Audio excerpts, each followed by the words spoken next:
जय श्री कृष्णा दोस्तों, आप सभी का मेरे YouTube चैनल पर हार्दिक स्वागत है। अगर आपको ट्रैवल, तीर्थ यात्रा और बजट ट्रिप गाइड्स पसंद हैं, तो चैनल को जरूर सब्सक्राइब कीजिए। चलिए शुरू करते हैं आज की यात्रा। हमारी द्वारका यात्रा की शुरुआत होती है द्वारका रेलवे स्टेशन से। देश के कई बड़े शहरों से द्वारका के लिए डायरेक्ट या कनेक्टिंग ट्रेन्स मिल जाती हैं। और सबसे अच्छी बात ये है कि द्वारकाधीश मंदिर के लिए सबसे नजदीकी रेलवे स्टेशन भी द्वारका रेलवे स्टेशन ही है। स्टेशन पर ही आपको AC waiting lounge, IRCTC retiring room और टूरिस्ट फैसिलिटेशन सेंटर मिल जाएगा। अगर आप सुबह सुबह द्वारका पहुंचते हो और रात को ही वापस की ट्रेन है, मतलब आप 1 डे ट्रिप प्लान कर रहे हो, तो टूरिस्ट फैसिलिटेशन सेंटर में फ्रेश होकर और नहाकर सीधा दर्शन के लिए जा सकते हो। लेकिन अगर आप 2 या 3 दिन रुकने वाले हो, तो मेरी सलाह रहेगी कि पहले किसी धर्मशाला में चेक इन कर लीजिए और उसके बाद आराम से दर्शन के लिए निकलिए।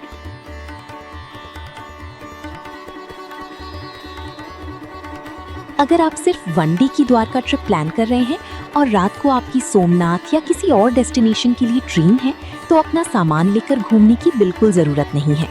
आप अपना लगेज इसी रेलवे स्टेशन की डिजी लॉकर या क्लोक रूम में सुरक्षित रख सकते हैं और बिना किसी टेंशन की पूरी द्वारका साइट सीइंग एंजॉय कर सकते हैं। यहाँ आवरली बेसिस पर चार्जेस लगते हैं। स्क्रीन पर आप इसका रेट चार्ट देख सकते हैं, जिससे आप अपनी जरूरत के हिसाब से लगेज रख सकते हैं। तो चलिए दोस्तों, सामान रखने के बाद निकलते हैं द्वारकाधीश नगरी को एक्सप्लोर करने और शुरू करते हैं अपनी पूरी बजट फ्रेंडली द्वारका यात्रा।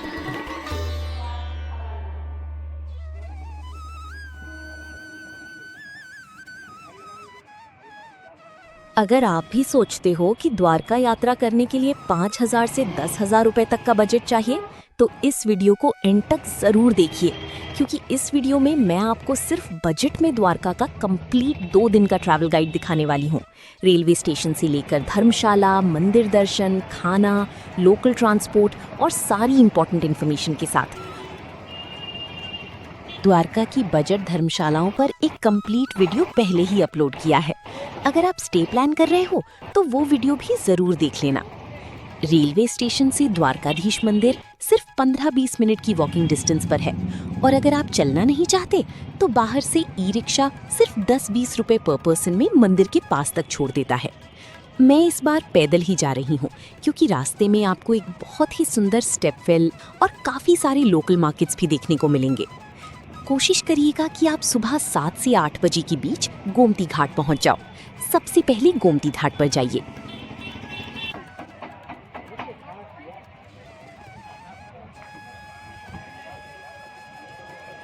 ये है श्री शंकराचार्य घाट, जो द्वारकाधीश मंदिर के बिल्कुल पास स्थित है और द्वारका यात्रा का एक बहुत ही पवित्र हिस्सा माना जाता है। द्वारकाधीश मंदिर एक ऐसी धार्मिक जगह है जहां हर इंसान को अपनी जिंदगी में कम से कम एक बार जरूर जाना चाहिए। द्वारका को 4 धाम में से एक माना जाता है और द्वारकाधीश मंदिर भगवान श्री कृष्ण को समर्पित इस नगरी का सबसे प्रमुख मंदिर है। यहाँ आकर सिर्फ एक मंदिर के दर्शन नहीं होते, बल्कि ऐसा लगता है जैसे हम उसी नगरी में आ गए हैं जहाँ भगवान श्री कृष्ण ने अपना राज्य बसाया था।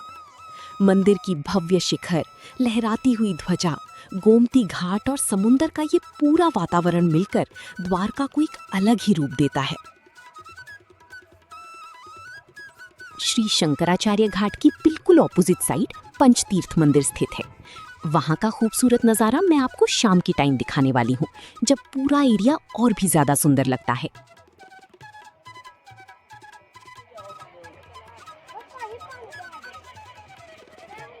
पहले लोग उस तरफ जाने के लिए सुदामा सेतु का इस्तेमाल करते थे, लेकिन फिलहाल कुछ कंस्ट्रक्शन का काम चलने की वजह से सुदामा सेतु को टेम्पररी बंद कर दिया गया है।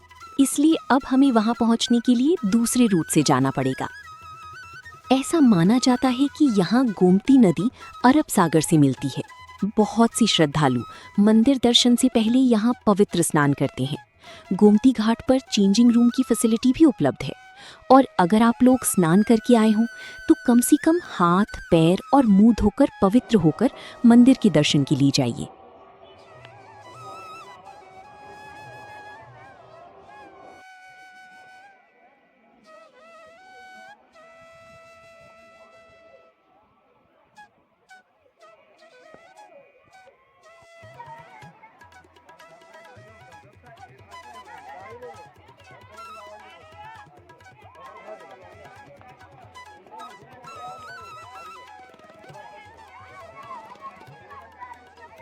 सुबह के समय यहाँ का शांत और आध्यात्मिक माहौल देखने लायक होता है। यहाँ मछलियों को दाना खिलाना भी बहुत शुभ माना जाता है। उसके बाद हम चलेंगे द्वारकाधीश मंदिर के दर्शन के लिए।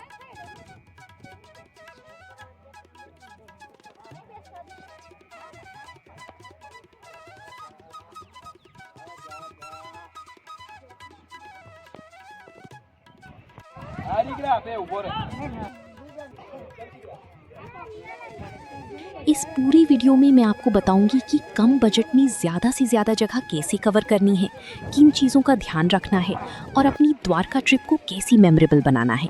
तो वीडियो को एंड तक ज़रूर देखिए। द्वारका की सबसे खास बात मुझे ये लगती है कि यहाँ आप जितना एक्सप्लोर करते हैं उतनी ही नई कहानियाँ और नई मान्यताएं आपके सामने आती हैं। ऐसी धार्मिक मान्यता है कि द्वारकाधीश के दर्शन करना बहुत ही पुण्य और सौभाग्य की बात है। इसी आस्था के साथ देश के कोने कोने से लोग यहाँ भगवान श्री कृष्ण के दर्शन करने आते हैं। चाहे आप रिलीजियस हो या हिस्ट्री और कल्चर में इंटरेस्ट रखते हो, द्वारका आपको हर तरह से कुछ ना कुछ ज़रूर देकर जाती है। तो अगर आपने अभी तक द्वारका नहीं देखी है तो मेरी तरफ से एक छोटी सी रिकमेंडेशन है। अपनी लाइफ में कम से कम एक बार द्वारका ज़रूर आइएगा और द्वारकाधीश के दर्शन ज़रूर करिएगा। हो सकता है ये यात्रा सिर्फ आपकी एक ट्रैवल मेमोरी ना रहे, बल्कि आपके लिए एक ऐसा स्पिरिचुअल एक्सपीरियंस बन जाए जिसे आप जिंदगी भर याद रखें। तो चलिए दोस्तों, अब मेरे साथ द्वारकाधीश मंदिर के दर्शन करते हैं और देखते हैं भगवान श्री कृष्ण की इस पवित्र नगरी को करीब से। और अगर आपके पास 3 दिन का टाइम हो तो और भी आराम से पूरी द्वारका नगरी एक्सप्लोर कर सकते हो। इसलिए अपनी ट्रिप उसी हिसाब से प्लान करिएगा।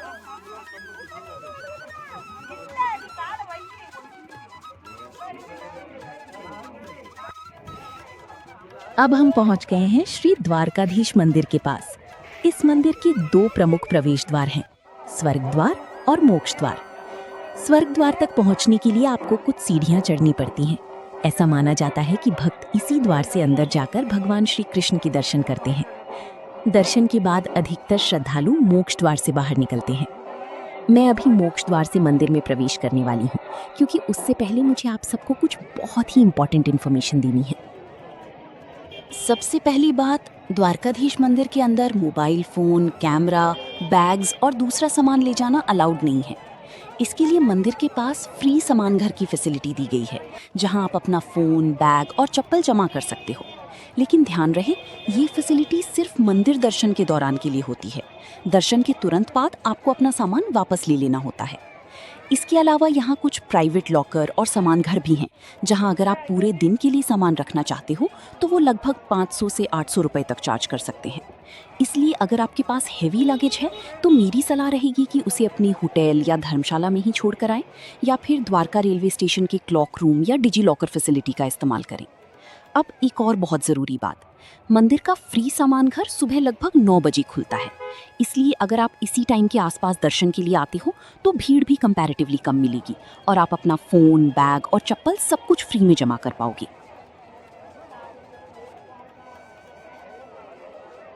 मंदिर का भव्य शिखर, प्राचीन स्थापत्य कला और यहाँ का दिव्य माहौल हर भक्त का मन मोह लेता है। दर्शन के दौरान शांति और मर्यादा बनाए रखें और इस पवित्र अनुभव का पूरा आनंद लीजिए। लेकिन अगर आप सुबह 5 या 6 बजे मंगला दर्शन के लिए आ रहे हो तो उस टाइम फ्री लॉकर अवेलेबल नहीं होता। ऐसे में बाहर की लोकल शॉप से आपको प्रसाद लेना पड़ेगा, जो 100, 200 या 300 रुपए तक का हो सकता है। उसके साथ वो लोग मोबाइल, बैग और चप्पल रखने के लिए लॉकर भी दे देते हैं। लेकिन मेरी पर्सनल एडवाइस यही रहेगी कि सिर्फ लॉकर के लिए बाहर से प्रसाद मत लीजिए। इनमें से ज़्यादातर प्रसाद मंदिर के अंदर चढ़ाया नहीं जाता, आप इसे सिर्फ दूर से समर्पित कर सकते हो। अगर आप घर के लिए प्रसाद लेना चाहते हो तो मंदिर के अंदर से मिलने वाला प्रसाद ही लीजिए, जो आपको 50-100 रुपए तक मिल जाएगा। उसकी क्वालिटी और क्वांटिटी दोनों ही काफ़ी अच्छी होती हैं। और एक चीज़ जो मैं ज़रूर रेकमेंड करूँगी वो है एक जोड़ी तुलसी की माला। ये आपको लगभग 30-40 रुपए में मिल जाएगी, इसे ज़रूर लीजिए। तो चलिए अब मैं जा रही हूँ द्वारकाधीश जी की दर्शन के लिए। माला तुलसी माला ले आओ, तुलसी यार ले आओ, दो भैया माला, ये माला तुलसी माला।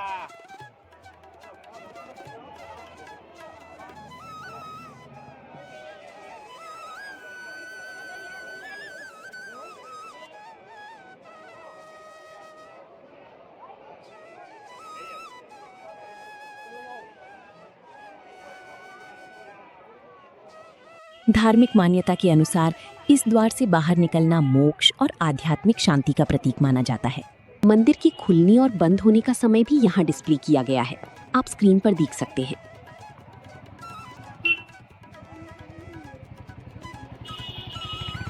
दर्शन के बाद हम अपनी द्वारका यात्रा को आगे बढ़ाएंगे। चलिए अब देखते हैं आगे हमें और क्या-क्या एक्सप्लोर करने को मिलता है। अब द्वारका के लोकल साइट सीइंग के लिए आपके पास मेनली 2 ऑप्शंस हैं, बस और ऑटो। सबसे पहला ऑप्शन है बस। ये बसेस आपको द्वारका मेन बस स्टैंड से आसानी से मिल जाएंगी। नॉर्मल बसेस का चार्ज लगभग 100 से 150 रुपए पर पर्सन होता है। और अगर आप एसी या प्राइवेट टूरिस्ट बस प्रेफर करते हो तो उसकी एडवांस बुकिंग भी कर सकते हो। ये बसेस आपको नागेश्वर ज्योतिर्लिंग, बेट द्वारका, रुक्मिणी देवी मंदिर और कुछ अन्य मुख्य स्थलों का दर्शन करवाकर लगभग 4 से 5 घंटे में वापस द्वारका ले आती हैं। अब बात करते हैं दूसरे ऑप्शन की, जो है ऑटो। अगर आप सोलो ट्रैवलर हो तो शेयर्ड ऑटो में लगभग 200 से 300 रुपए पर पर्सन में घूम सकते हो। और अगर आप 8-10 लोगों के ग्रुप में हो तो पूरा ऑटो लगभग 2000 से 2500 तक बुक हो जाता है। वहीं अगर आप कैब बुक करते हो तो उसका खर्चा लगभग 3000 से 3500 तक आ सकता है।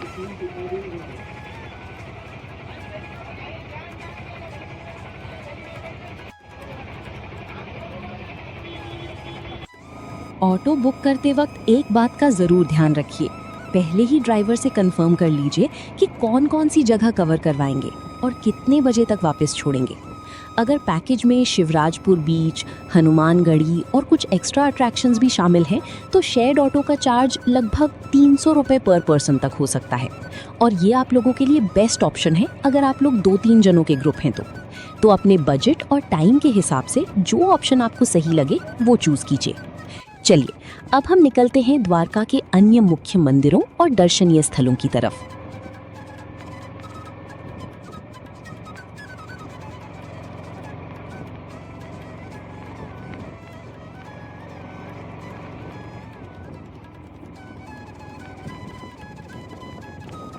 अब हम पहुंच चुके हैं श्री नागेश्वर ज्योतिर्लिंग, जो भगवान शिव के 12 ज्योतिर्लिंगों में से एक माना जाता है।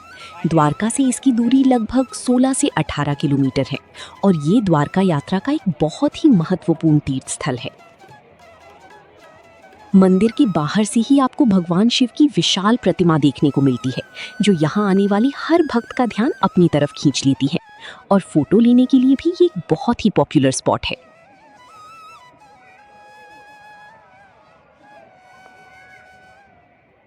यहाँ दर्शन की व्यवस्था काफ़ी अच्छी है और अगर भीड़ कम हो तो आपको बहुत ही शांति से बाबा नागेश्वर के दर्शन करने का अवसर मिल जाता है।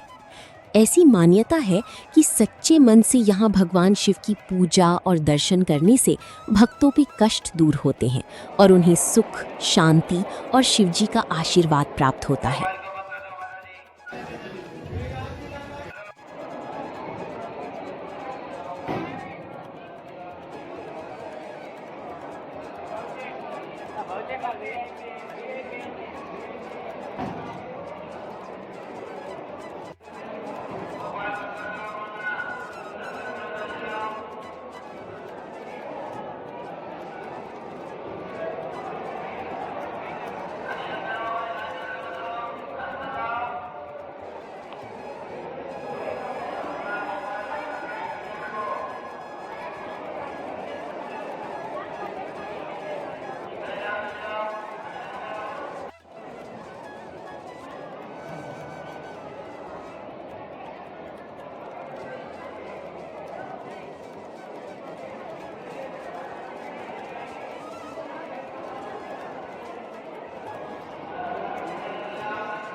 अगर आप शिव भक्त हैं तो जीवन में कम से कम एक बार भारत के 12 ज्योतिर्लिंगों के दर्शन करने की इच्छा जरूर रखनी चाहिए। हर ज्योतिर्लिंग का अपना अलग इतिहास, अलग महत्व और अलग दिव्यता है। ऐसी मान्यता है कि इन पवित्र स्थलों के दर्शन और भगवान शिव की भक्ति से भक्तों को आध्यात्मिक शांति और शिव कृपा प्राप्त होती है। पौराणिक कथाओं के अनुसार एक बार दारुका नाम के राक्षस ने शिव भक्त सुप्रिया और कई अन्य लोगों को बंदी बना लिया था। तब सुप्रिया ने सभी को ओम नमः शिवाय का जाप करने के लिए प्रेरित किया।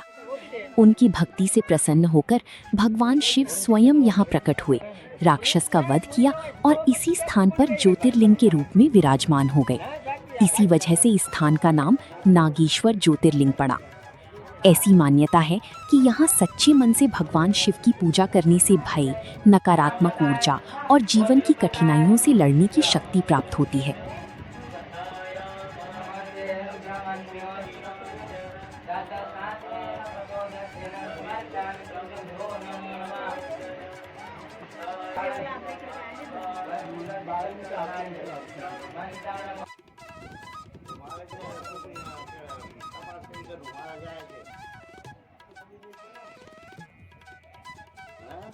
देखिए, इस मंदिर का वातावरण कितना शांत और दिव्य है और बाहर स्थित भगवान शिव की विशाल प्रतिमा इस जगह की सुंदरता को और भी बढ़ा देती है।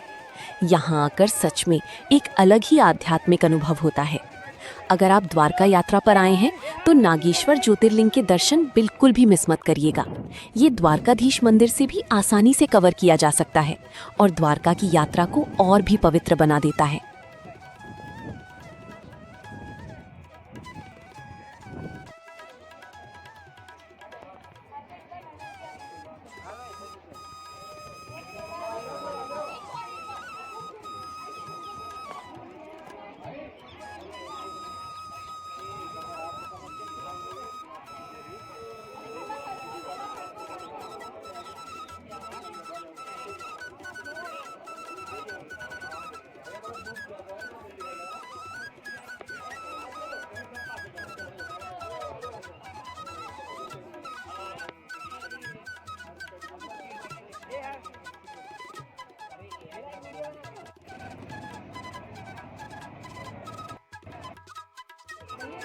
तो चलिए अब नागेश्वर ज्योतिर्लिंग के दर्शन करके हम अपनी द्वारका यात्रा के अगले डेस्टिनेशन की तरफ बढ़ रहे हैं।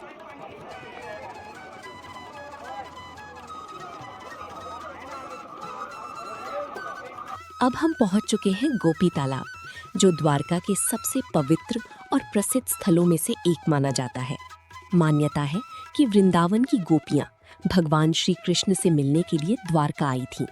जब उनका श्री कृष्ण से अंतिम मिलन हुआ तब उन्होंने अपना देह त्याग कर दिया और भगवान में ही लीन हो गईं। ऐसा माना जाता है कि इसी पवित्र स्थान को आज गोपी तालाब के नाम से जाना जाता है।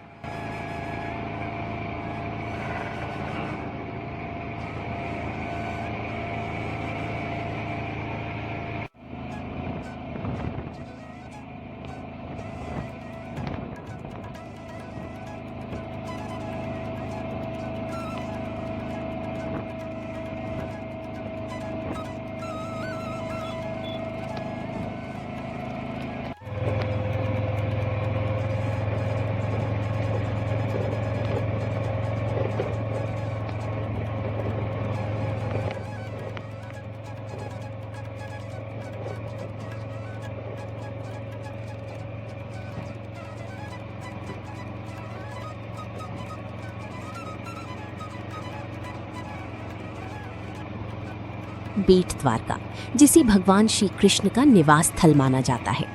ऐसी मान्यता है कि द्वारका का दर्शन बेट द्वारका आए बिना अधूरा माना जाता है। यहाँ पहुँचने के लिए पहले ओखा जेटी से फेरी या बोट लेनी पड़ती है। सिर्फ कुछ ही मिनट की इस समुद्री यात्रा के दौरान अरब सागर का खूबसूरत नज़ारा देखने को मिलता है, जो इस सफ़र को और भी यादगार बना देता है।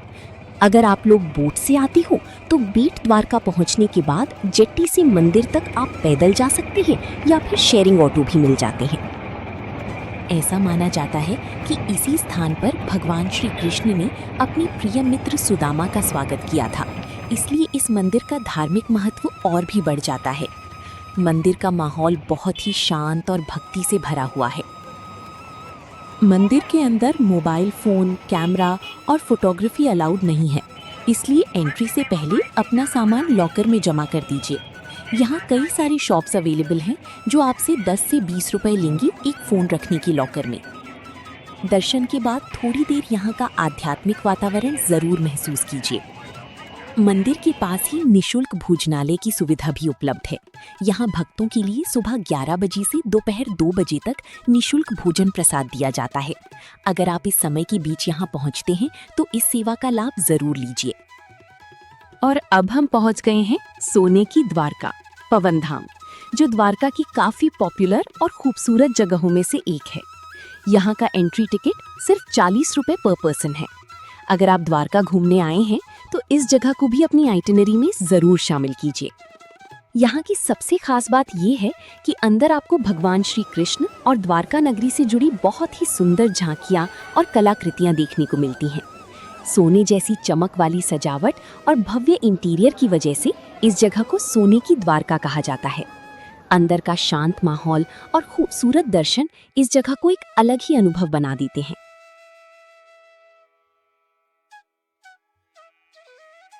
अब हम पहुंच चुके हैं श्री हनुमान दंडी मंदिर, जो बेट द्वारका के सबसे प्रसिद्ध धार्मिक स्थलों में से एक है। इस मंदिर की सबसे खास बात यह है कि यहाँ भगवान हनुमान जी और उनके पुत्र मकरध्वज जी की पूजा एक साथ की जाती है। ऐसा माना जाता है कि पूरे भारत में ये अपने आप में एक अनोखा मंदिर है। अब हम पहुंच गए हैं श्री 84 धूना सिद्धपीठ, जो बेट द्वारका का एक बहुत ही प्राचीन और पवित्र तीर्थ स्थल माना जाता है। ऐसा माना जाता है कि यहाँ 84 धूने पवित्र अग्निकुंड स्थापित किए गए थे, जहाँ कई संत और सिद्ध महापुरुषों ने तपस्या की थी।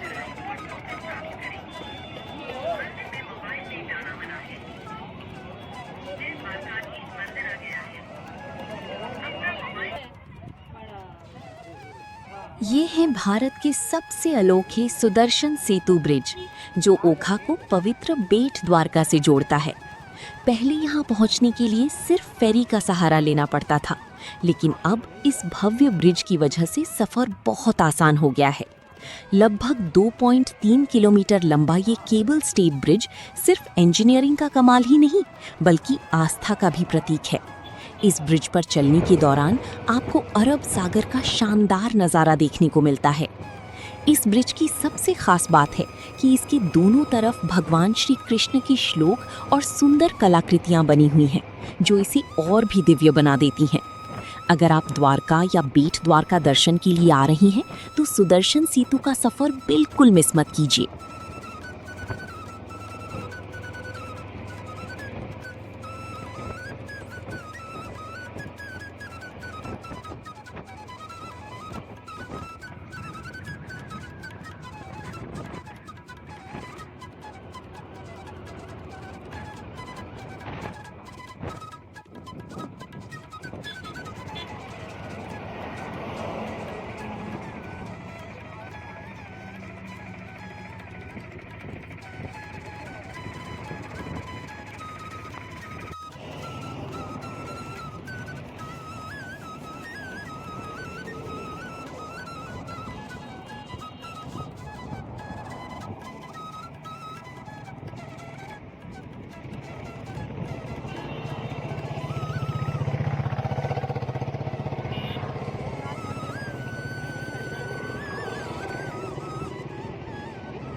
अब हम पहुंच गए हैं शिवराजपुर बीच, जो द्वारका के सबसे खूबसूरत और साफ सुथरे बीचेस में से एक माना जाता है।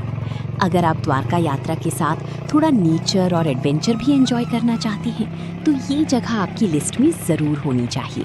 तो चलिए अब देखते हैं शिवराजपुर बीच का खूबसूरत नज़ारा और यहाँ की एक्टिविटीज़।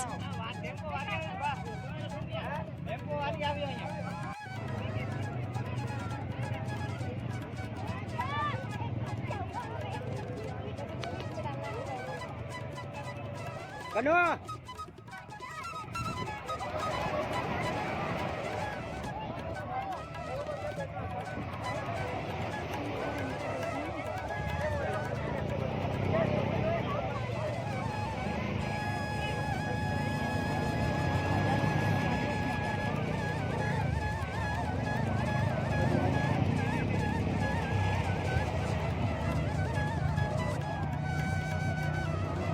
यहाँ का नीला समंदर, साफ रेत और शांत माहौल हर किसी का दिल जीत लेता है। अगर आप चाहें तो यहाँ वाटर एक्टिविटीज का भी मजा ले सकते हैं या फिर बीच पर आराम से बैठकर सनसेट का खूबसूरत नज़ारा देख सकते हैं।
पानी 10 किलोमीटर दूर है।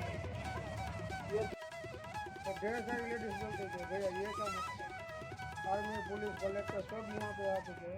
उसने बोला ये सबसे अच्छी बात यह है कि यहाँ बाथरूम और चेंजिंग रूम की अच्छी फैसिलिटी भी उपलब्ध है।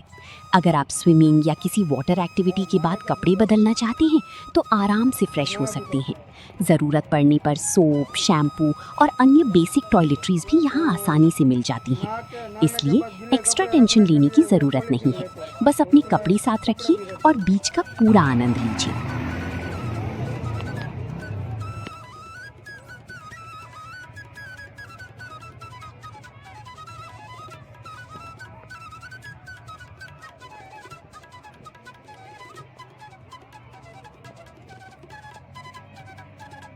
चलिए अब चलते हैं रुक्मिणी देवी मंदिर की ओर।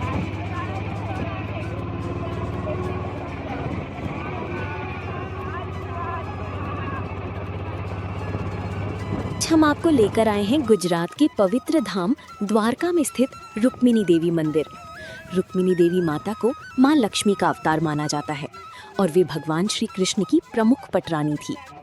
ये मंदिर द्वारकाधीश मंदिर से लगभग 2 किलोमीटर की दूरी पर स्थित है। माना जाता है कि ये भारत के कुछ ही प्रमुख मंदिरों में से एक है जो केवल रुक्मिणी माता को समर्पित है।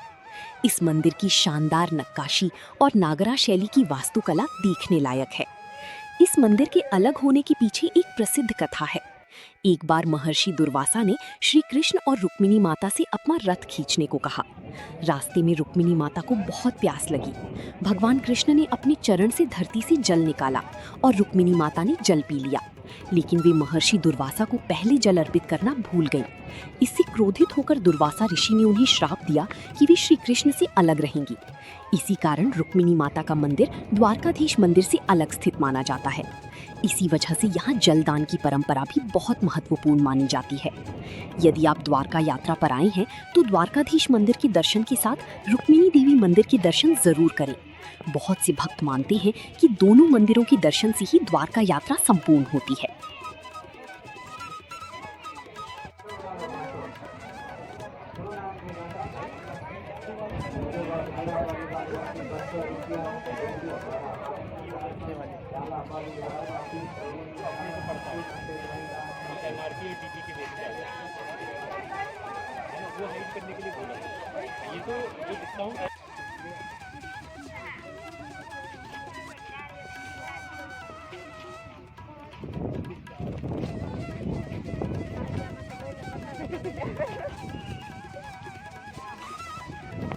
और हाँ, जिस ऑटो ड्राइवर के साथ मैंने आज पूरी लोकल साइट सीइंग की है, उनका कॉन्टैक्ट नंबर मैं वीडियो के डिस्क्रिप्शन में दे दूंगी। अगर आप भी द्वारका आने का प्लान बना रहे हैं और इनकी सर्विस बुक करना चाहते हैं तो डिस्क्रिप्शन में दिए गए नंबर पर इनसे सीधा कॉन्टैक्ट कर सकते हैं और अपनी बुकिंग कर सकते हैं। तो जय द्वारकाधीश। तो हम द्वारका के ऑटो वाले हैं। अगर आपको घूमना है नागेश्वर, ज्योति तालाब, बेट द्वारका, यहाँ के 5-6 पॉइंट है, वो सब हम ऑटो से घुमाते हैं। अगर आपको घूमने द्वारका कभी आओ तो हमारा कांटेक्ट कर लीजिएगा। हमारा नंबर यहाँ पर आपको डाल देंगे। ठीक है, तो जय द्वारकाधीश। द्वारका की सारी मुख्य दर्शनीय स्थल घूमने के बाद हम वापस द्वारकाधीश मंदिर के पास आ चुके हैं। आज का पूरा सफर काफी सुहाना रहा और उम्मीद करती हूँ कि इस वीडियो से आपको अपनी द्वारका ट्रिप प्लान करने में काफी मदद मिलेगी। चलिए अब हम अपनी द्वारका यात्रा का अगला हिस्सा कंटिन्यू करते हैं। मेरी तरफ से एक छोटी सी सजेशन रहेगी। अगर आप द्वारका की याद में कोई सुवेनियर या शॉपिंग करना चाहते हैं तो सुदामा सेतु के पास लगी लोकल शॉप से ज़रूर कुछ खरीदिए। यहाँ आपको बहुत सारी रिलीजियस आइटम्स, गिफ्ट्स और यादगार चीज़ें बजट में मिल जाएंगी। और अगर घूमते घूमते भूख लग जाए तो चिंता की कोई बात नहीं। इस पूरे एरिया में जगह जगह खाने पीने की काफ़ी सारी शॉप्स और स्टॉल्स भी मिल जाती हैं, जहाँ आप अपने टेस्ट और बजट के हिसाब से कुछ भी एंजॉय कर सकते हैं।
जाएंगे मतलब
और अब हम पहुंच गए हैं श्री शंकराचार्य घाट। ये जगह शाम और सुबह के समय देखने लायक होती है। जब पानी का स्तर कम हो जाता है तो यहाँ का नज़ारा और भी खूबसूरत लगता है।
इसी समय बहुत सी श्रद्धालु पंचतीर्थ मंदिर के दर्शन के लिए यहीं से आगे जाते हैं।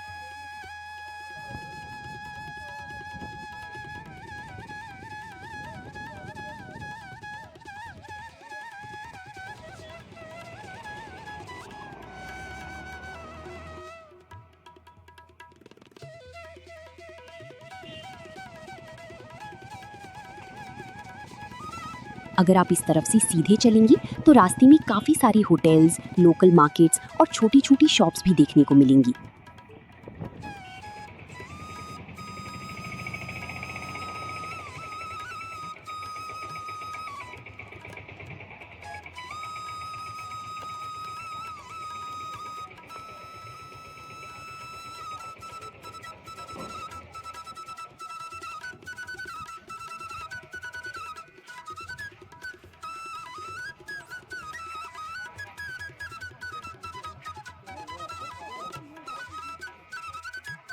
और देखिए, इस वक्त पानी काफी कम हो गया है।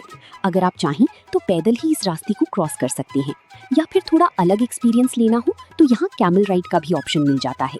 कैमल वाले आमतौर पर आने जाने का लगभग 100 रुपीज़ चार्ज करते हैं। तो चलिए अब हम भी इस तरफ चलते हैं और देखते हैं आगे हमें और क्या क्या देखने को मिलता है।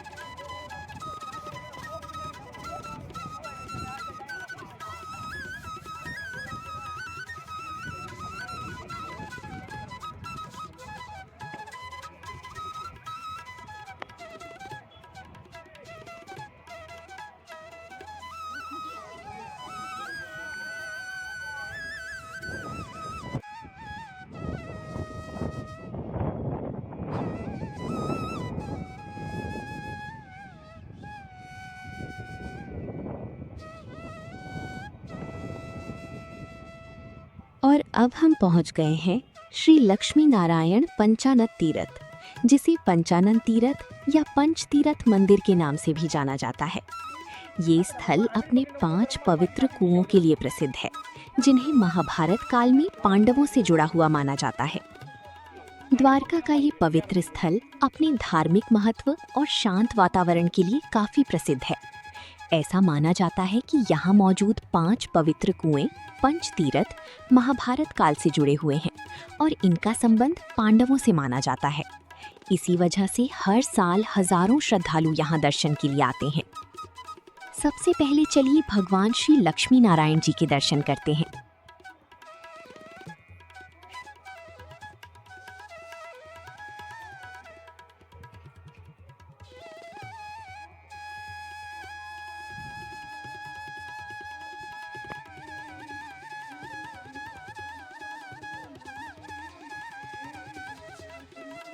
दर्शन के बाद मंदिर परिसर में स्थित श्री रामशीला तीर्थ पत्थर भी जरूर देखिए, जिसका अपना अलग धार्मिक महत्व है। यहाँ का शांत माहौल और आध्यात्मिक अनुभव आपकी द्वारका यात्रा को और भी यादगार बना देता है।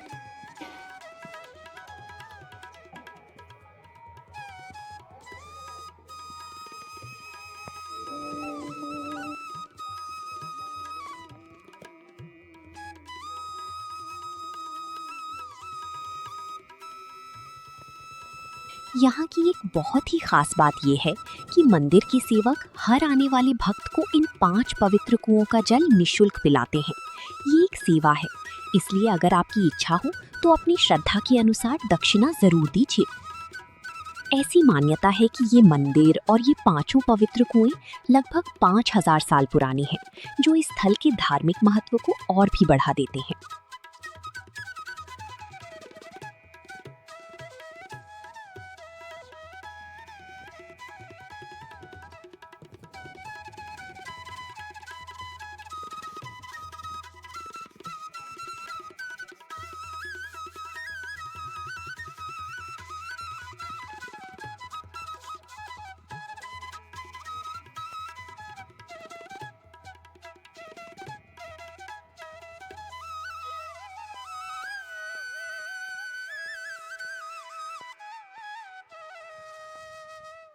यहाँ आपको एक और अनोखी परंपरा देखने को मिलेगी। काफी भक्त पत्थरों से छोटे छोटे घर बनाते हैं। मान्यता है कि जो भक्त यहाँ श्रद्धा से पत्थरों का घर बनाता है, उसका अपना घर बनने का सपना भी भगवान की कृपा से पूरा होता है।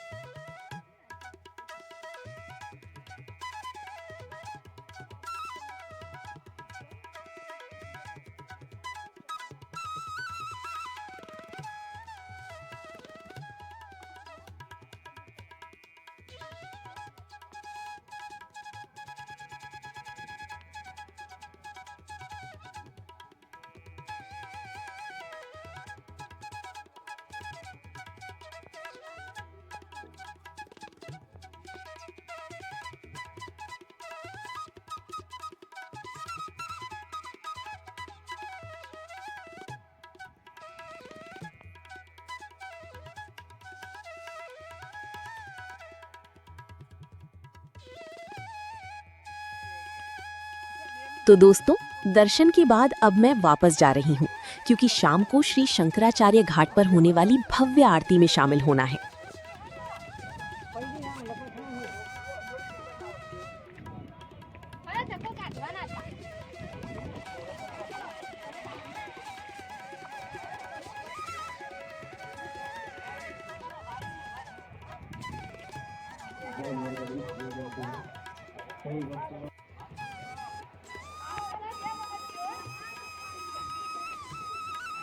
अगर आप द्वारका आए हैं तो इस आरती का अनुभव बिल्कुल मिस मत कीजिए। शाम के समय यहाँ का माहौल बहुत ही दिव्य और भक्तिमय हो जाता है।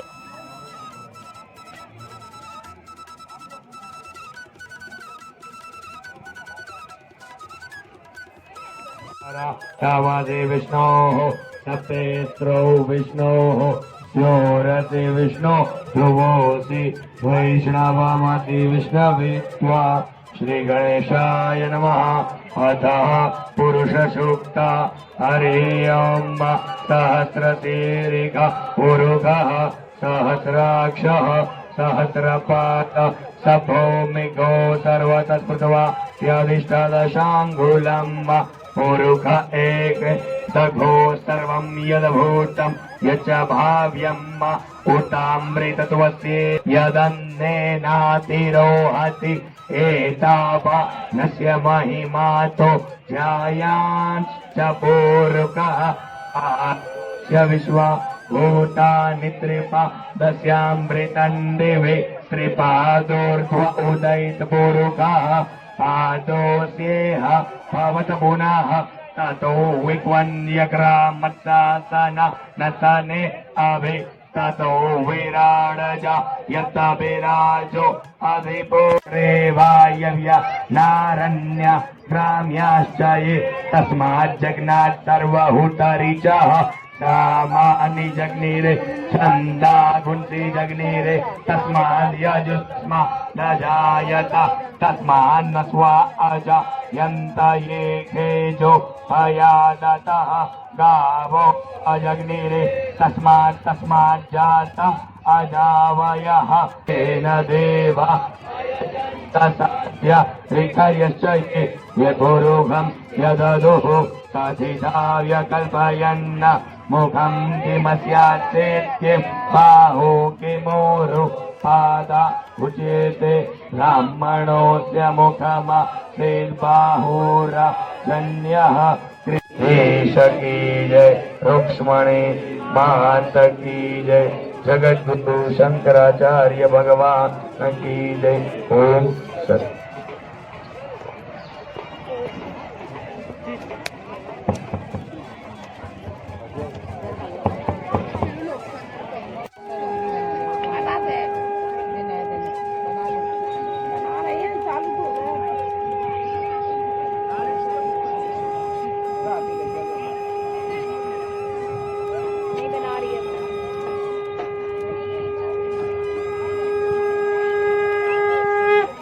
जय हो जय हो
आरती के बाद अगर आपको भोजन करना हो तो आप द्वारका प्रसाद भोजनालय में मात्र 30 रुपए में भोजन प्रसाद का लाभ ले सकते हैं।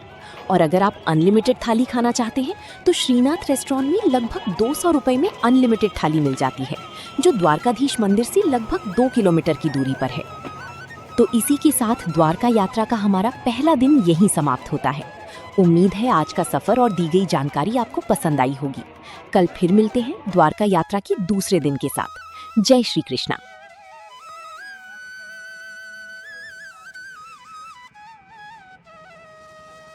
तो दोस्तों, आज है मेरी द्वारका यात्रा का सेकेंड डे।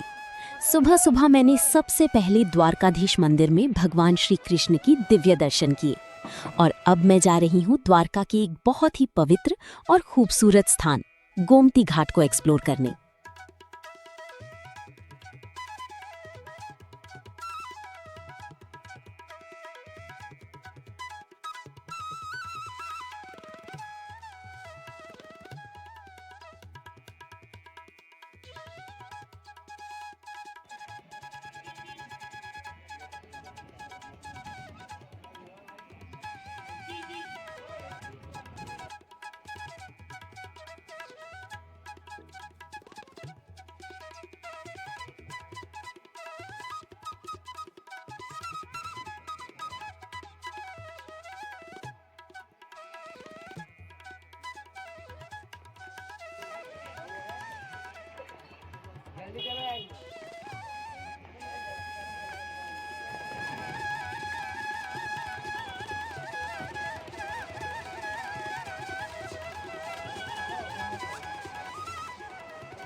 सबसे पहली चीज जो यहाँ आते ही मेरी नजर में आई वो है इस घाट का बहुत ही शांत और भक्तिमय माहौल।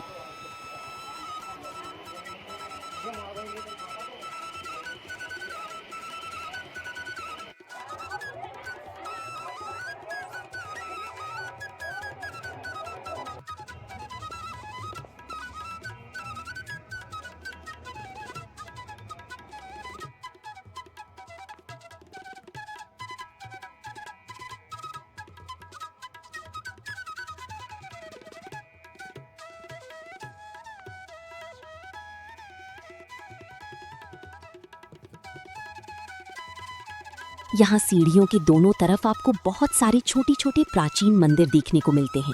कई जगह प्राचीन महादेव के शिवलिंग स्थापित हैं, जहाँ लोग रुककर पूजा और जल अर्पण कर रहे हैं। ये कितना सुंदर दृश्य है।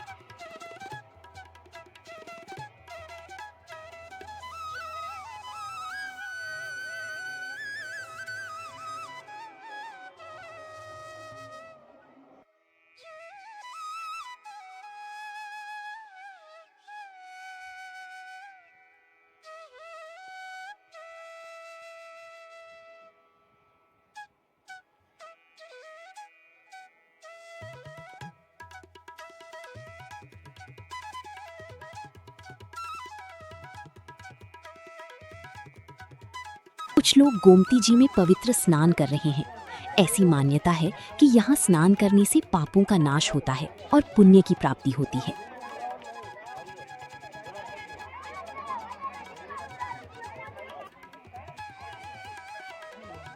अगर आप भी द्वारका आएं तो सिर्फ मंदिर के दर्शन ही नहीं बल्कि गोमती घाट पर थोड़ा समय जरूर बिताइएगा। शायद यही वो जगह है जहां आपको सच में द्वारका की आध्यात्मिक सुंदरता का एहसास होगा। चलिए दोस्तों, अब हम गोमती घाट के बाकी मंदिरों और आसपास की जगहों को भी एक्सप्लोर करते हैं।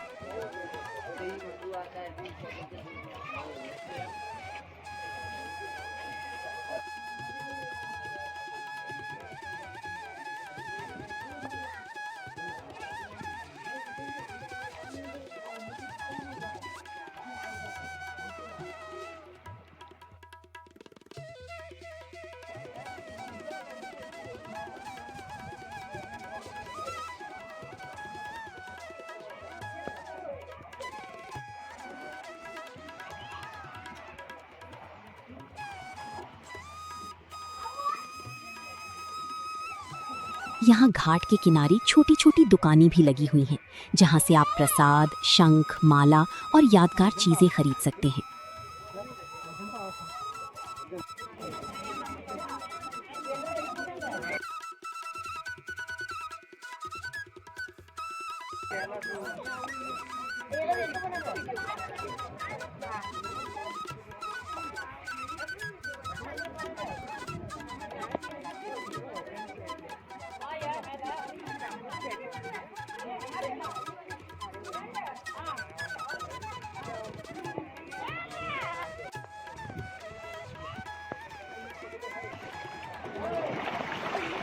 और यहाँ लोग मछलियों को दाना भी खिला रहे हैं। ये भी यहाँ की एक बहुत ही सुंदर और लोकप्रिय परंपरा है।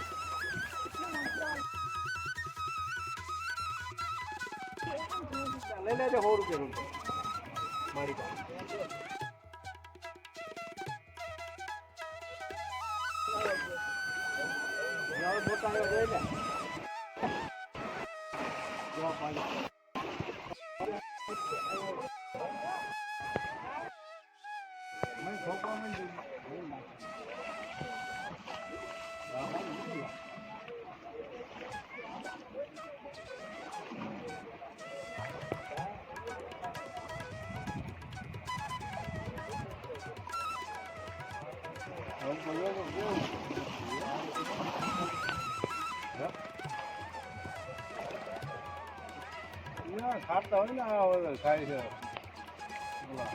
મમરા ખાય છે મમરા ખાઈ તને હું તકલીફ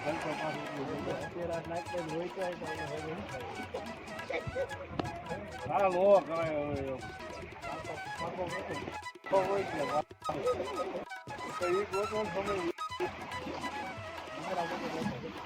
મમરા રાજા હવે નહીં આવે ઓ હે જો ઉડાડું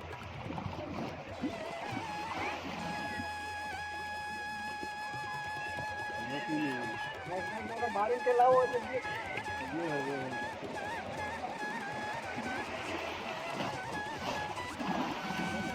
પાણી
कहा जाता है कि गोमती नदी गंगा जी की ही एक पवित्र पुत्री मानी जाती है।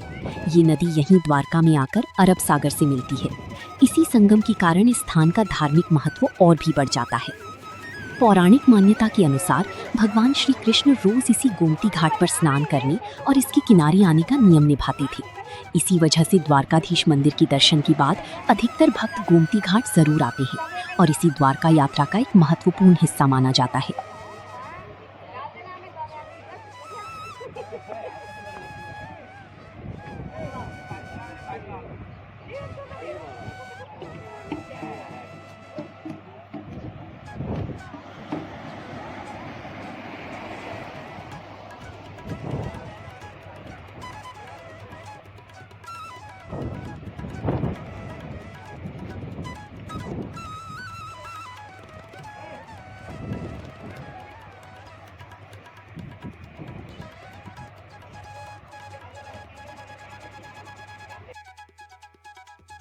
अब मैं पहुंच चुकी हूँ राम मंदिर, जो गोमती घाट के पास स्थित है।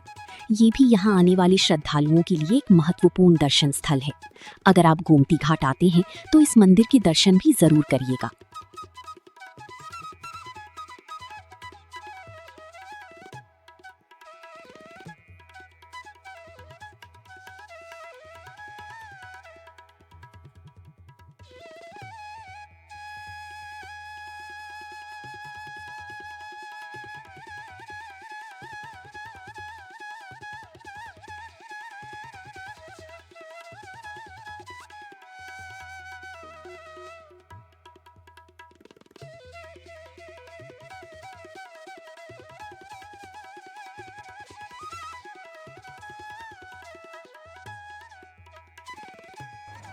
मैं अब पहुंच चुकी हूँ समुद्र नारायण मंदिर, जो यहीं गोमती घाट की बिल्कुल किनारे स्थित है।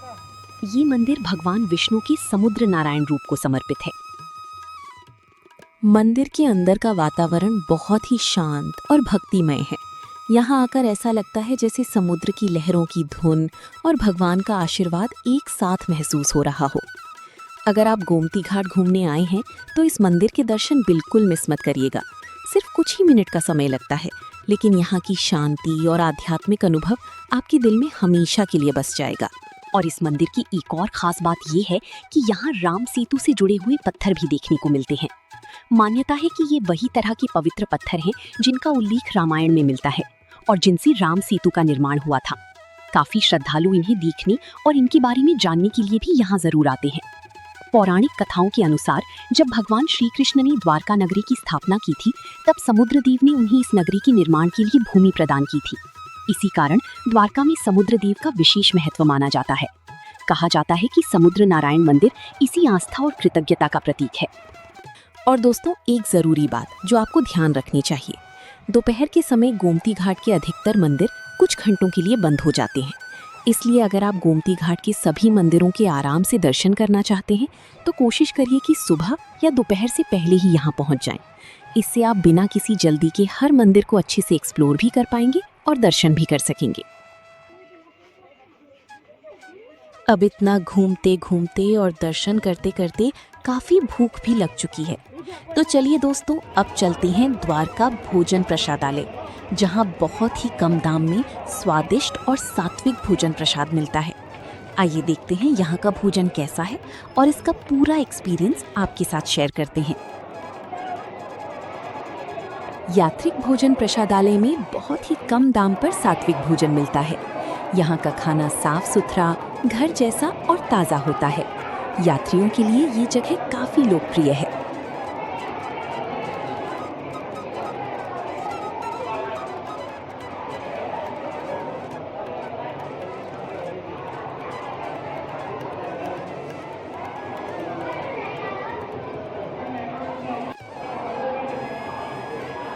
थाली में आमतौर पर रोटी, दाल, सब्जी, चावल और कभी-कभी मीठा भी दिया जाता है। यहाँ हर दिन हजारों श्रद्धालु भोजन करते हैं और सेवा भाव से सबका स्वागत किया जाता है। अगर आप कम बजट में अच्छा और पेट भर भोजन करना चाहते हैं तो यात्रिक भोजन प्रसादालय जरूर आइए। ध्यान रखिए कि भीड़ के समय थोड़ा इंतजार करना पड़ सकता है। अगर आप द्वारकाधीश मंदिर दर्शन के लिए आए हैं तो इस भोजन प्रसादालय का अनुभव भी जरूर लीजिए।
यही गोमती घाट पर तुलादान मंदिर भी स्थित है।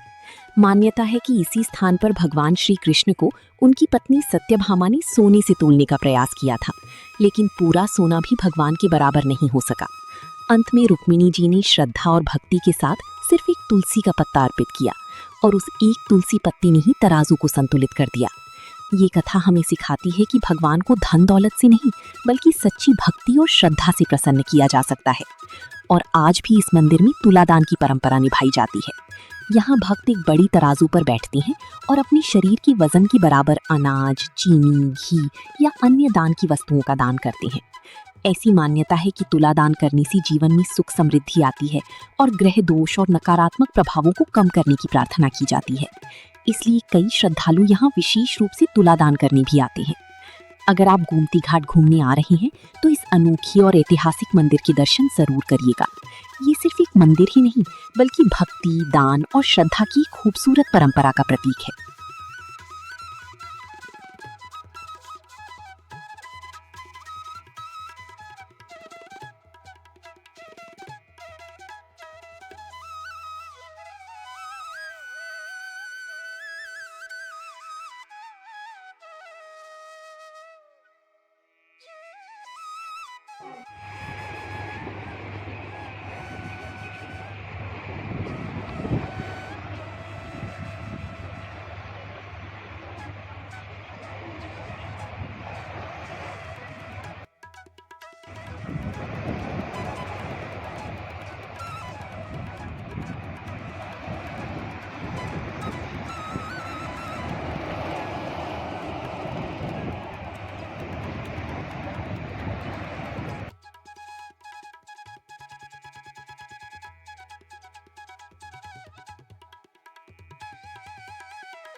दोस्तों, अब मैं आपको द्वारका की एक ऐसी जगह दिखाने जा रही हूँ जिसके बारे में बहुत ही कम लोग जानते हैं।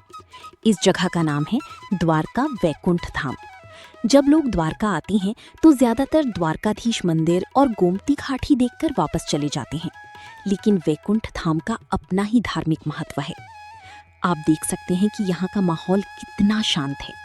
ये वही स्थान है जहाँ अंतिम संस्कार और अस्थि विसर्जन से जुड़े कई धार्मिक कार्य किए जाते हैं। इसीलिए आपको यहाँ कभी कभी अंतिम यात्रा भी देखने को मिल सकती है। अब आपके मन में भी सवाल आ रहा होगा कि आखिर लोग अपने परिवार के सदस्यों की अंतिम संस्कार के लिए द्वारका ही क्यों लाते हैं? इसके पीछे एक प्राचीन मान्यता है। कहा जाता है कि भगवान श्री कृष्ण की नगरी द्वारका में अंतिम संस्कार या अस्थि विसर्जन करने से आत्मा को भगवान का आशीर्वाद प्राप्त होता है और मोक्ष की प्राप्ति की प्रार्थना की जाती है। इसी आस्था के साथ गुजरात ही नहीं बल्कि देश के कई हिस्सों से लोग अपने परिजनों को यहाँ लेकर आते हैं। यहाँ का नाम वैकुंठ धाम भी इसी विश्वास से जुड़ा हुआ है। वैकुंठ को भगवान विष्णु का दिव्य धाम माना जाता है। इसीलिए भक्तों का मानना है कि यहाँ किए गए अंतिम संस्कार और प्रार्थना आत्मा की शांति के लिए बहुत पवित्र मानी जाती है।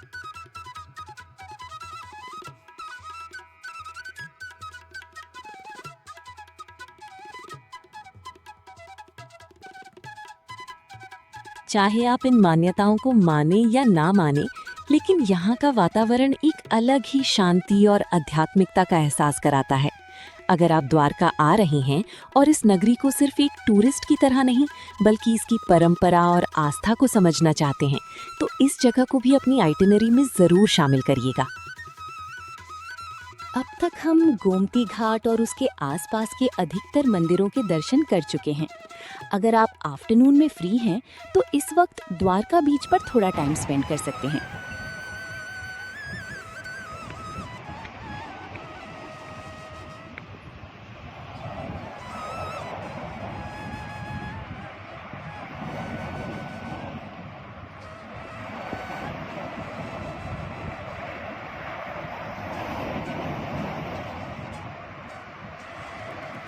समुद्र के किनारे बैठकर यहाँ का सनसेट और ठंडी हवा का मज़ा ही कुछ और है। लेकिन अगर आप मॉनसून सीजन में द्वारका आ रहे हैं तो मेरी एक रिक्वेस्ट है कि समुद्र के पास बहुत ही सावधानी रखिए। तेज़ लहरें और हाई टाइड के दौरान पानी के ज़्यादा करीब बिल्कुल मत जाइएगा और हमेशा सेफ्टी इंस्ट्रक्शंस फॉलो करिएगा। अब अगर आप इसी रूट पर सीधे आगे बढ़ेंगे तो आपको गायत्री शक्तिपीठ मंदिर देखने को मिलेगा। यहाँ तक आप आराम से पैदल भी आ सकते हैं। और अगर आपको चलना नहीं है तो द्वारकाधीश मंदिर के पास से लोकल साइट सीइंग के लिए ऑटो भी मिल जाते हैं।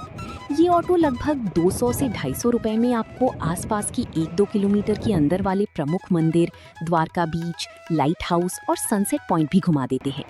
वैसे अगर आप थोड़ा चल सकते हैं तो ज़्यादातर मंदिर पैदल ही एक्सप्लोर किए जा सकते हैं, और जो थोड़ी दूर हैं उनके लिए बाद में ऑटो ले सकते हैं।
तो चलिए, अब हम पहुंच चुके हैं गायत्री शक्तिपीठ मंदिर। ये मंदिर माता गायत्री को समर्पित है और द्वारका के शांत और पवित्र मंदिरों में से एक माना जाता है। गायत्री शक्तिपीठ मंदिर से सिर्फ लगभग 400 मीटर की पैदल दूरी पर एक और खूबसूरत और ऐतिहासिक जगह है जिसका नाम है सावित्री वाव। अगर आप यहाँ तक आ ही गए हैं तो इस जगह को बिल्कुल मिस मत करिएगा। तो अब हम आए हैं श्री स्वामीनारायण मंदिर द्वारका। सावित्री वाव से स्वामीनारायण मंदिर की दूरी लगभग 600 मीटर है। इतनी दूरी आप आराम से पैदल तय कर सकते हैं।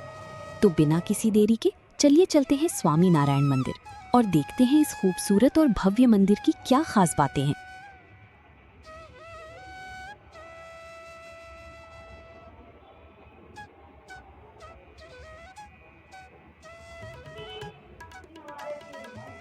अगर आप द्वारकाधीश मंदिर आए हैं तो इस मंदिर के दर्शन बिल्कुल मिस मत कीजिए। ये मंदिर अपनी शानदार वास्तुकला, शांत वातावरण और आध्यात्मिक ऊर्जा के लिए जाना जाता है। जैसे ही आप मंदिर के प्रवेश द्वार से अंदर आते हैं, सफेद पत्थरों पर की गई खूबसूरत नक्काशी आपका मन मोह लेती है। इस मंदिर का निर्माण BAPS संस्था द्वारा करवाया गया है, जो पूरी दुनिया में अपने भव्य मंदिरों और समाज सेवा के लिए प्रसिद्ध है। मंदिर का हर कोना भक्ति और भारतीय संस्कृति की सुंदरता को दर्शाता है। मंदिर के गर्भगृह में भगवान स्वामीनारायण की दिव्य दर्शन होते हैं। यहाँ अन्य देवी देवताओं की सुंदर मूर्तियां भी स्थापित हैं। रोज सुबह और शाम आरती होती है, जिसमें शामिल होकर भक्तों को एक अलग ही आध्यात्मिक अनुभव मिलता है।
मंदिर का परिसर बहुत ही साफ सुथरा और व्यवस्थित है।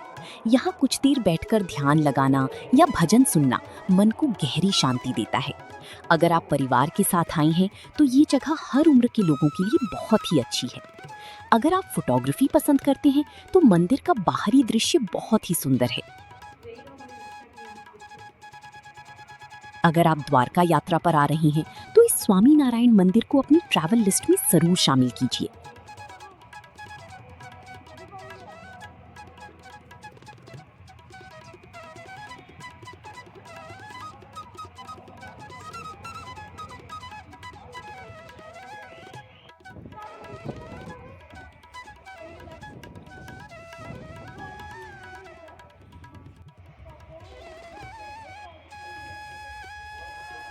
स्वामीनारायण मंदिर के बिल्कुल पास ही एक और बहुत ही पवित्र मंदिर स्थित है, जिसका नाम है श्री प्रद्युम्न प्रभुनु मंदिर। अगर आप स्वामीनारायण मंदिर के दर्शन के लिए आए हैं तो यहाँ के दर्शन भी जरूर करिएगा। बहुत से लोग इस मंदिर के बारे में नहीं जानते और इसे मिस कर देते हैं। प्रद्युम्न प्रभु भगवान श्री कृष्ण और माता रुक्मिणी के पुत्र माने जाते हैं। पौराणिक कथाओं में उन्हें भगवान कामदेव का अवतार भी माना गया है। इसी वजह से इस मंदिर का अपना अलग धार्मिक महत्व है। मंदिर का वातावरण बहुत ही शांत और भक्तिमय है। यहाँ कुछ समय बैठकर प्रार्थना करने से मन को अलग ही शांति का अनुभव होता है। अब हम पहुँच चुके हैं श्री श्री रुक्मिणी देवी द्वारकाधीश मंदिर। ये मंदिर श्री स्वामीनारायण मंदिर से लगभग 350 मीटर की पैदल दूरी पर स्थित है, इसलिए आप आराम से वॉक करते हुए यहाँ पहुँच सकते हैं। और सबसे अच्छी बात यह है कि ये मंदिर द्वारकाधीश मंदिर की भी काफ़ी पास है, इसलिए अगर आप अपनी द्वारका साइट सीइंग प्लान कर रहे हैं तो इस मंदिर को भी अपनी आइटिनरी में जरूर शामिल करिएगा। इस मंदिर को स्थानीय लोग इस्कॉन मंदिर ही बोलते हैं। चलिए दर्शन करते हैं राधा कृष्णा की। मंदिर का शांत वातावरण, हरे कृष्ण महामंत्र की मधुर धुन और भव्य आरतियां हर भक्त को आध्यात्मिक अनुभव कराती हैं।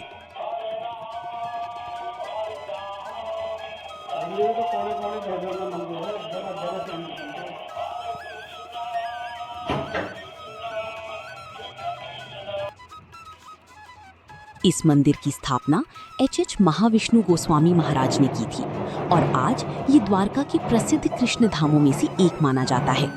अगर आप द्वारकाधीश मंदिर दर्शन के लिए आए हैं तो इस दिव्य इस्कॉन मंदिर के दर्शन करना बिल्कुल ना भूलें।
श्री श्री रुक्मिणी देवी द्वारकाधीश मंदिर के बिल्कुल पास ही एक और सुंदर मंदिर स्थित है, जिसका नाम है श्री राम लक्ष्मण मंदिर। द्वारका को हम सब भगवान श्री कृष्ण की नगरी के रूप में जानते हैं, लेकिन यहाँ भगवान राम को समर्पित ये मंदिर हमें ये भी याद दिलाता है कि भगवान विष्णु के विभिन्न अवतारों की भक्ति यहाँ एक साथ देखने को मिलती है। इसी वजह से ये मंदिर श्रद्धालुओं के लिए खास महत्व रखता है।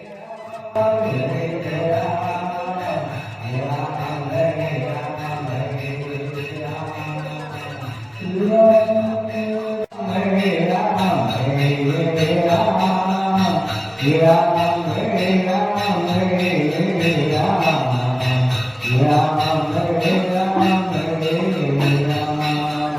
चलिए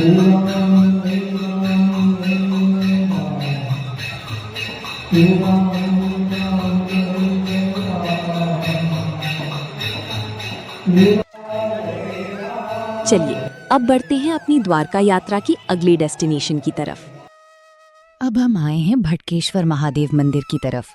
ये मंदिर सावित्री वाव से लगभग 1 किलोमीटर की दूरी पर स्थित है और अगर आप द्वारकाधीश मंदिर के पास हैं तो वहां से ऑटो वाले आपको लगभग 40-50 रुपए में आसानी से यहाँ छोड़ देंगे। भटकेश्वर महादेव मंदिर से लगभग 600 मीटर की पैदल दूरी पर एक और बहुत ही खूबसूरत जगह है, श्री रामानुजाचार्य सनसेट पॉइंट। और मेरी मानिए, इस जगह को बिल्कुल भी मिस मत करिएगा। अब पूरा दिन द्वारका को एक्सप्लोर करने के बाद हम एक बार फिर से आ गए हैं द्वारकाधीश मंदिर के पास। और अगर आप यहाँ आए हैं तो मंदिर के शिखर पर लहराती हुई भव्य ध्वजा को देखना बिल्कुल मत भूलिएगा। आपको जानकर हैरानी होगी कि द्वारकाधीश मंदिर की ध्वजा दिन में कई बार बदली जाती है। ये सिर्फ एक परंपरा ही नहीं बल्कि सदियों से चली आ रही एक पवित्र सेवा है। आप देख सकते हैं कि ये ध्वजा कितनी ऊंचाई पर लहराती है।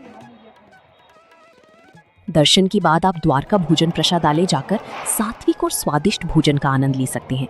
यात्रा के बाद यहाँ का भोजन वाकई बहुत सुकून देता है। और अब हमने भी अपना डिनर कंप्लीट कर लिया है। अब हम निकल रहे हैं द्वारका रेलवे स्टेशन, क्योंकि यहीं से हम अपनी अगली मंजिल सोमनाथ के लिए ट्रेन पकड़ने वाले हैं। तो अब मिलते हैं आपसे अगले व्लॉग में सोमनाथ ज्योतिर्लिंग की पवित्र यात्रा के साथ। वहाँ भी मैं आपको पूरी बजट प्लानिंग, दर्शन, साइट सीइंग और हर ज़रूरी जानकारी डिटेल में दिखाने वाली हूँ। अगर आपको द्वारका धाम की ये कंप्लीट ट्रैवल गाइड इन्फॉर्मेटिव लगी हो और इस वीडियो से आपकी ट्रिप प्लानिंग थोड़ी भी आसान हुई हो तो वीडियो को लाइक ज़रूर करिएगा, अपनी फैमिली और फ्रेंड्स के साथ शेयर करिएगा और ऐसे ही बजट ट्रैवल, टेम्पल टूर्स और कंप्लीट ट्रैवल गाइड्स के लिए चैनल को सब्सक्राइब करना बिल्कुल मत भूलिएगा। मैं मिलती हूँ आपसे बहुत ही जल्द एक नए सफ़र के साथ। जय द्वारकाधीश, जय श्री कृष्णा।